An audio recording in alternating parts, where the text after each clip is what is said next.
Welcome to the North Plains Groundwater Conservation District's Water Conservation Center north of Dumas. My name is Nich Kenny. I'm Jourdan Bell with Texas A&M AgriLife. Where we're standing at right now is in one of Jourdan's study plots. This is her race trial. This is a drip irrigated cotton plot that's got so many different studies laid over it. Jourdan, what are we doing here? Okay, well, of course, first just a quick explanation of what is a race trial. Race trial stands for Replicated Agronomic Cotton Evaluation. And this is actually something that Texas A&M AgriLife agronomists do all across the state. And within each region, though, we like to look at the same variety set across different management practices as well as different production environments. And so that gives us the ability to determine the stability of a variety. Oftentimes, varieties do exceptionally well in one location or 1 year, but when we see varieties perform well across many different management scenarios and across different production environments, we know those are varieties that are going to be stable for producers, and that's just another way to help them minimize their production risks.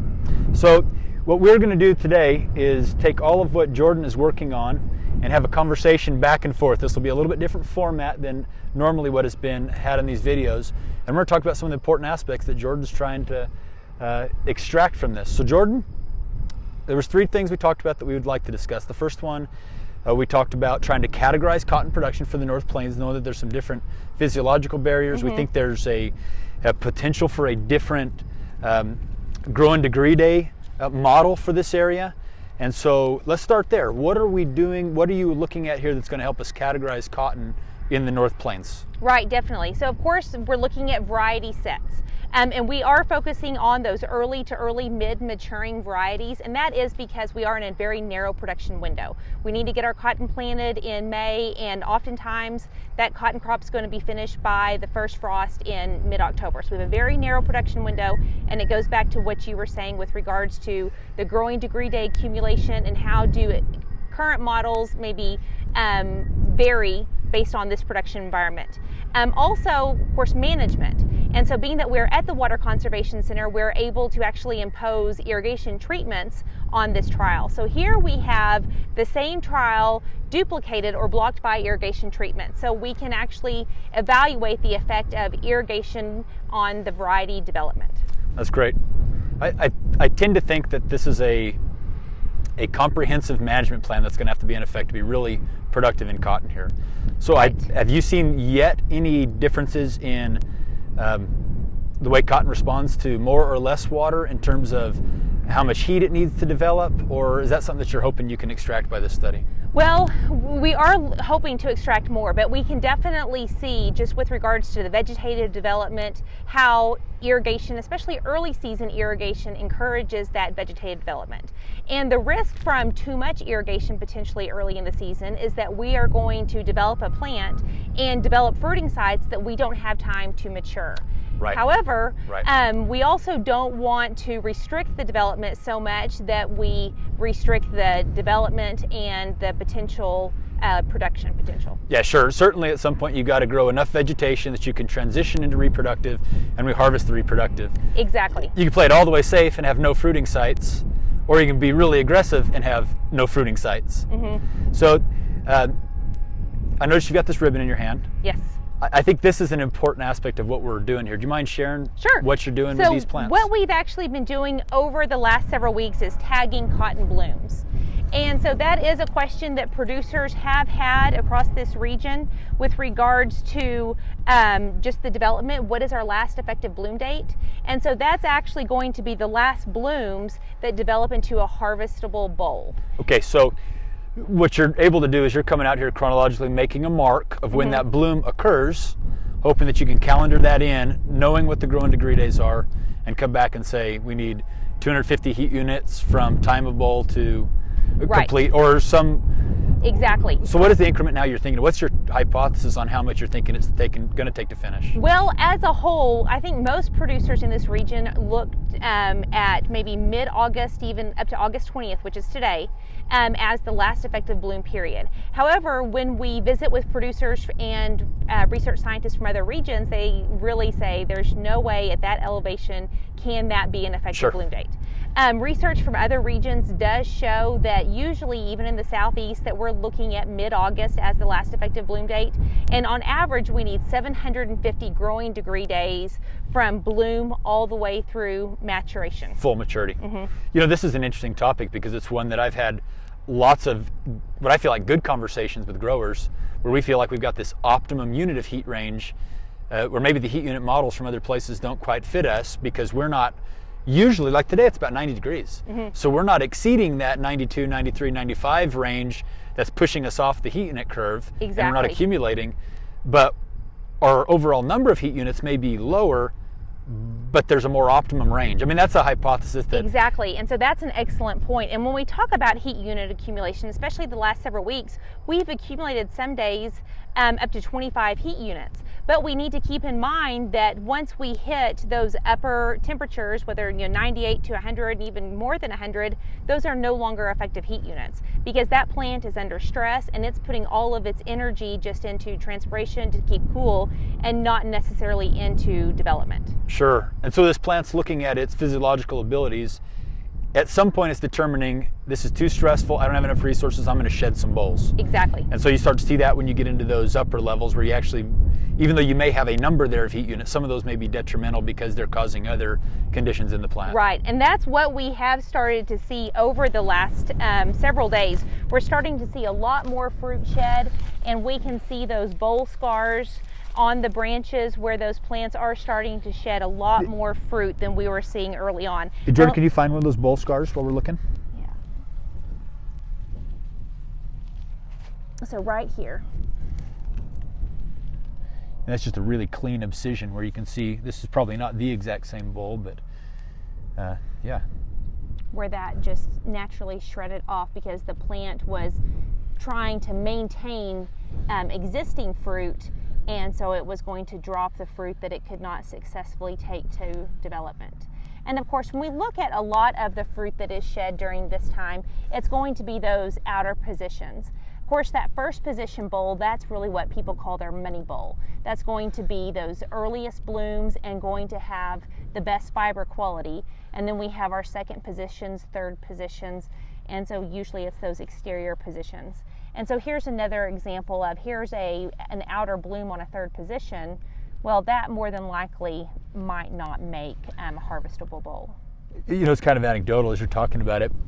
I've used this experience before. One of the first crops that I got a chance to grow was watermelons. And watermelons shed, and they shed early because you have to have such a long time to develop this fruit.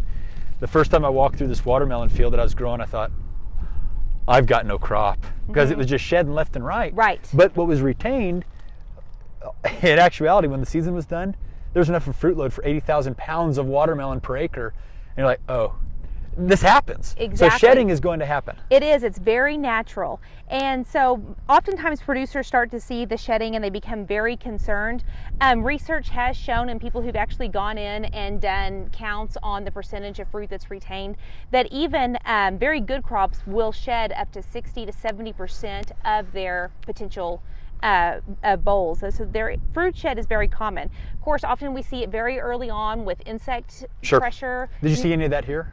No, we did not have any significant insect pressure. Okay. Fertility becomes another question, and so the question becomes, if we start to see shedding, should we go in and do some late season supplemental fertility applications? The challenge with that is that that plant might actually transition back into vegetative development, and so at that point the plant becomes actively growing and it's not putting the resources into the bolls that have already been established. And again, in a very narrow production environment like this, and with our narrow window, we might not have the time to mature any of that later fruit off. So it's really best to maintain what we have. So essentially, if you spike this and say, I'm going to go try to save this, what you may be doing is delaying everything because it's got to go through another transition of vegetative growth to reproductive growth and back down. Exactly. Where in this case, like looking at this field throughout, we've got anywhere from 7 to 10 first position bolls that look excellent. And then, another layer that's really similar per plant right behind that looks like it's going to be good second level bolls, and maybe a handful of third. At what point do we say, this is good enough, I'm going to take this and be happy with 2.5 bales or 3 bales versus I mean, that's really what you're trying to answer. When do I pour in the money Exactly. and try to get 5 bales on this? Right. Well, and that's what's really such a hard question. It does become a farm by farm question and answer, because every farmer has a different baseline and profit margin that they're operating on. And so some farmers are very happy with that 2 to 3 bale range. They know that the inputs on that are not going to be so excessive that they're going to be cutting into a profit margin. But then again, other farmers, just because of operating expenses and other expenses, they really do need to make more pounds to help cover those operating expenses. So it does become a very challenging question to answer. Yeah. Yeah, of course, me being a water guy, it's like if you're a hammer, everything's a nail. Everything I come back and said, well, do you have the water to even do that? You know, 'cause sometimes you got this great big budget, but you don't have your one primary resource. In this case, water works well because it can regulate growth as well as promote growth. And if you're limited, that's going to be a big constraint. That's exactly right. And of course, in this environment, water is our most limiting factor. And so that is why cotton is such a good fit. It works well with corn because, as we see our irrigation capacities decline, we can now split that acreage. Cotton is going to be able to withstand those periods of heat stress a little better than our corn crop is going to be able to. So it gives us that flexibility to manage that. And again, that's what we're trying to answer here is how do we optimize water in a corn cotton rotation so that we can optimize production for both crops? You know, Jourdan, you're brilliant at this segue because you're wanting to get to the next topic, which water and fertility and the corn on cotton rotation. Let's talk about the fertility and the corn on cotton. So as you can see, we're standing in this field, tons of stover, tons of residue. This was a strip tilled field following high yield corn the previous year. Obviously this is on drip, so we're looking at any sort of degradation of this material is going to happen from rainfall and sunlight. We're not getting a sprinkler system that's going to help break that down. Let's talk about the contribution of corn leading into cotton on a couple of fronts. Okay. Let's talk about the nutrition, the late season nitrogen. You mentioned nitrogen, and we've had some late season fertility tests on that. So let's start there. What are we looking at for late season fertility on this cotton, trying to finish it strong, given these conditions? Right.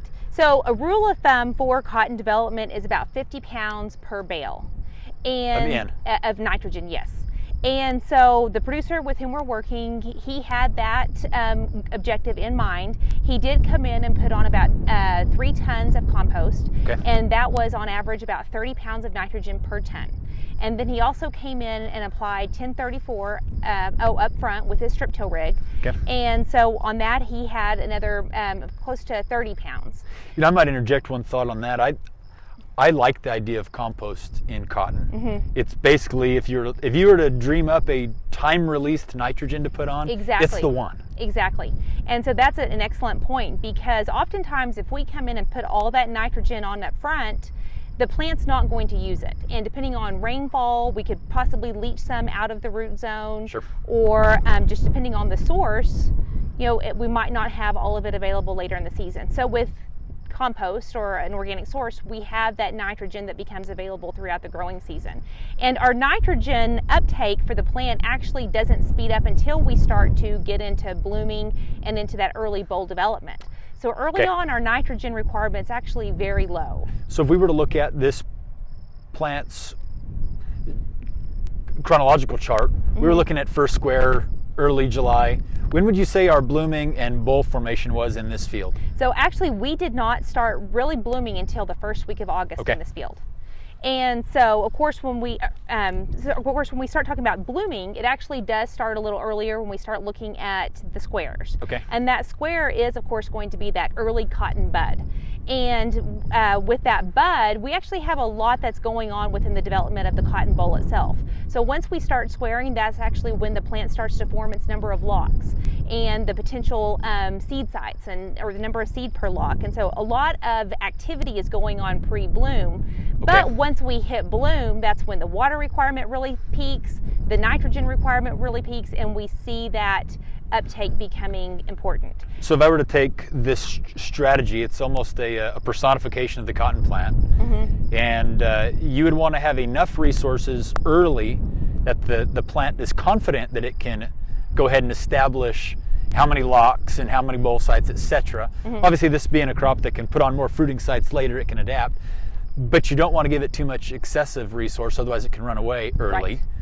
Right. But then you want it to be there not only in adequacy, but like in an ideal measure, so once it starts to transition, right, it's not hurting for any of that. That's true, exactly. And so one of the things that many producers do in this region as they come in and try and just make sure that everything is in place later in the season, they'll start coming in and do tissue analysis, or to pull tissue samples. And one of the challenges with tissue samples is that that plant is using those resources so rapidly that when we start doing our tissue samples as we are in that bloom period, we often show a deficiency.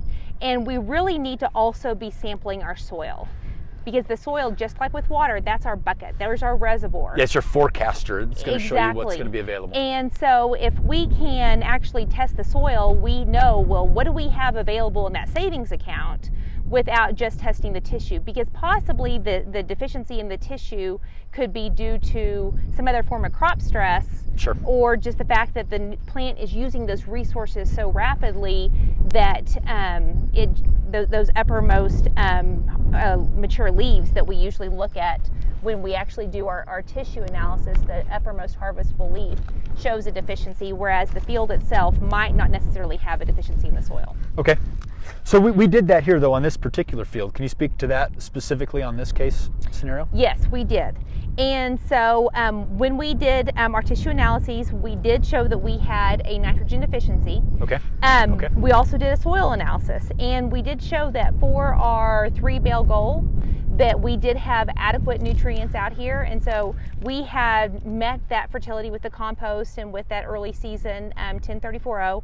And then, of course, in addition to what we've applied, there's also some residual nitrogen in the soil from the previous corn crop. Sure. And so Sure. Cotton does have a taproot, and it is going to reach down and mine some of that deeper nitrogen. And then, of course, during the season, even though we have this residue on the surface that's slowly degrading, we have that root structure. And that root structure is going to start to break down within the soil and start to release some of those nutrients too. So we are still supplying some of those nutrients. You know, that twofold measure of what's providing the leftover from the corn, I don't think, this is one of the things that we've had a lot of requests to, hey, can you categorize what's really going on? Mm-hmm. You know, we say it's a corn-cotton rotation.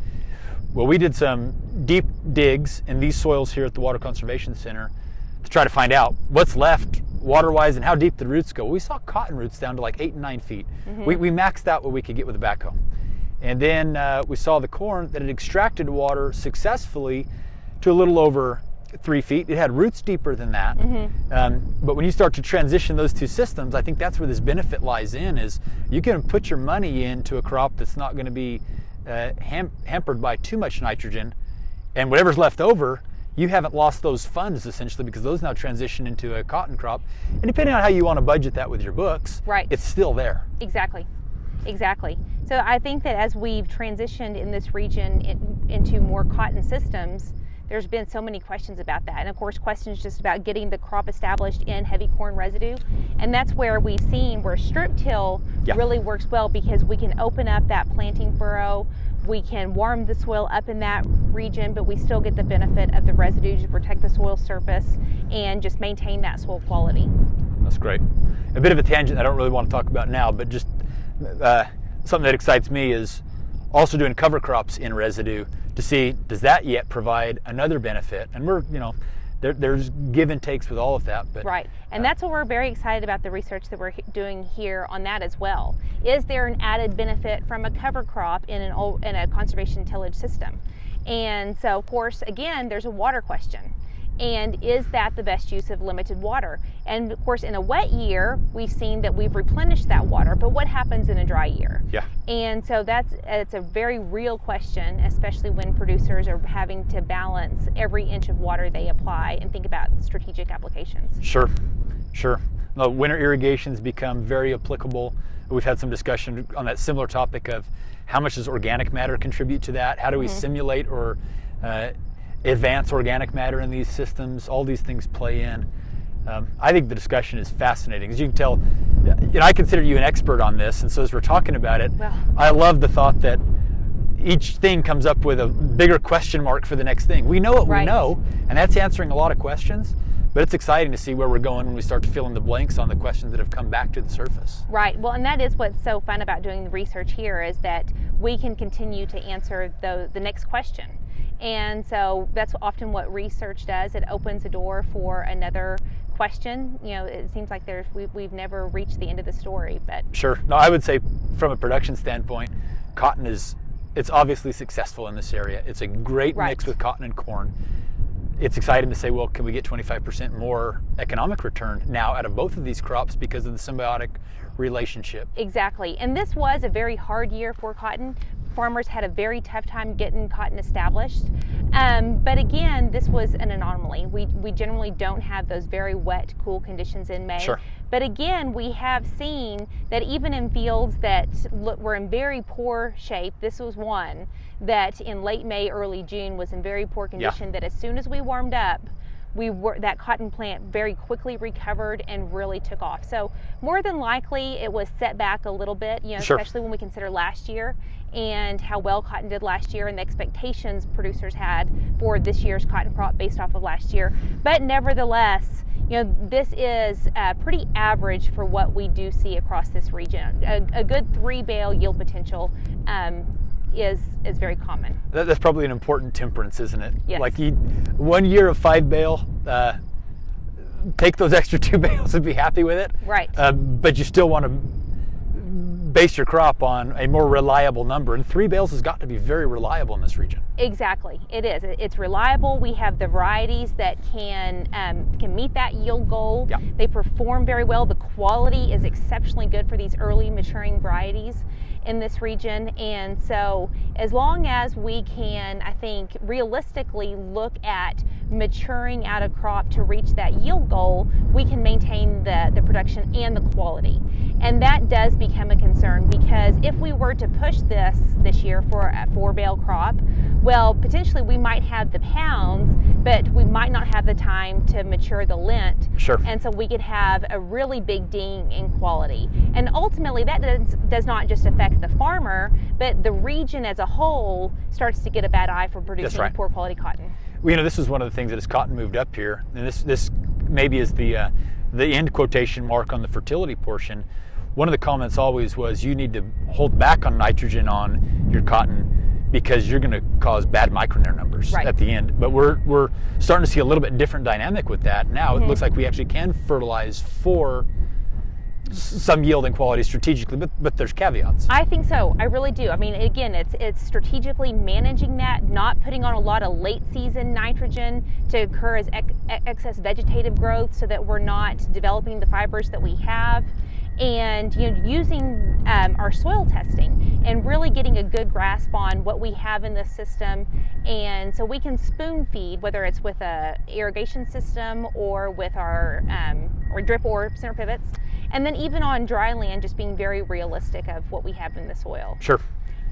And I know many farmers don't want to soil sample dry land. They just don't think that there's value in that. But a couple of $100 in soil samples can save somebody, whether it's hundreds of dollars in fertilizer or potentially make hundreds of extra thousands of dollars in production. So yeah, and thinking of what the cost of the soil sample is across a field, we're talking $1 an acre, give or take. Right. So yeah, I certainly am an advocate for that too.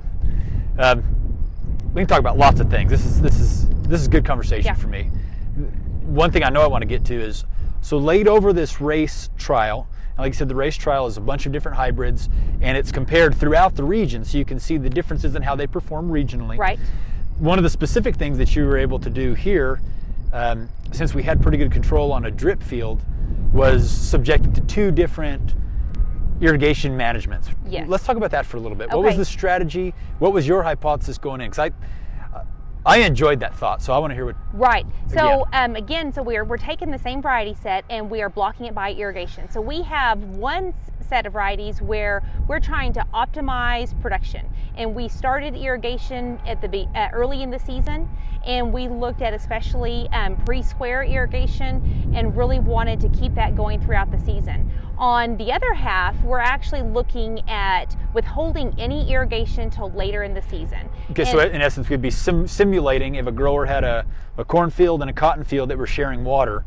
You could partition the water earlier to the corn, right, until you get, say, through pollination or some point where you're happy with that. Exactly. And then you would pull some off to go to the cotton. Exactly. But your thought is potentially we'd be gaining more if we strategically managed some of the cotton and pulled a little bit off of the corn early. Certainly not to the detriment of the corn, but right. So of course with cotton, there's two different thoughts. Of course we want to maximize our fruiting sites, and then we also want to make sure that we are maximizing the development in those early first position bolls. Okay. So we can maximize those money bolls that we talked about earlier. And so if we can pull some irrigation off of the corn early, maybe we can maximize the boll size, the boll development, and really maximize the money bolls. But then again, there could be the risk to our corn crop, and cotton is going to be a lot more forgiving. Sure. It can withstand periods of water stress and heat stress much better than our corn can. And so during that period, we're also at the period in our corn crop when we are determining the size of that ear. Anywhere from V4 to V15, we're determining the length and the number of rows around that ear, and that's Sure. critical for our corn crop. And so potentially we might not want to pull any water off our corn. Maybe we want to keep it on our corn, maximize ear size, and of course depending on markets and prices, Sure. that might be the best option. And then as we get into pollination, that's going to be that peak water use period for corn. But as we move into later developmental stages in corn, right now where our corn's at milk, and so our corn water use is starting to decline, Yep. and we still have some good soil moisture reserves. So now would be a good time. We could pull that water off the corn, we could move it over to our cotton, and then we could help keep that plant going, and maybe help with that fiber development, help with maybe finishing out some of the boll development, the fiber elongation, Sure. the mic and the quality, and then possibly even some of those latter positions. And so research in the Southern High Plains has shown some of that actually late season irrigation really can enhance quality and doesn't, applying irrigation later versus earlier doesn't necessarily hurt the yield as much. And so we're trying to capture both scenarios. What's best for this production environment? Absolutely. I know the fear always, and I will tell you, I'm conservative when it comes to finishing the cotton crop. I always have been looking at it. It's like, stop with the water. Right. But if we could with some confidence come and say, hey, you can irrigate into the first week of September, in essence, that's water that's not committed to another crop. You may actually can commit it here. And I think at that time of year, just knowing how, obviously water plays a couple of functions in the crop, but as the climate is cooling, the plant isn't so rapidly growing, a little bit of water goes a lot farther at that time of year. So if it's definitely going to. Where we got drip, I'm thinking 1/4 of an inch may be a really nice irrigation. 1/8 of an inch may be a nice irrigation. Obviously with the pivot, we're gonna have to do some balancing. But yeah, certainly that's a good thought. It'd be nice to know, when do we pull from the corn to the cotton? Or is the cotton economically viable enough that we're having to, this is a different thought. Do we need to change our mindset and say we're going to manage the cotton primarily and then the corn? I don't know that that's the case, but economically, if it works out that they're 50-50, you would want to optimize both, and I think we're getting to those answers. Right, and it's interesting to see that there's some producers who actually plant cotton under their circle and actually have dryland corners of corn.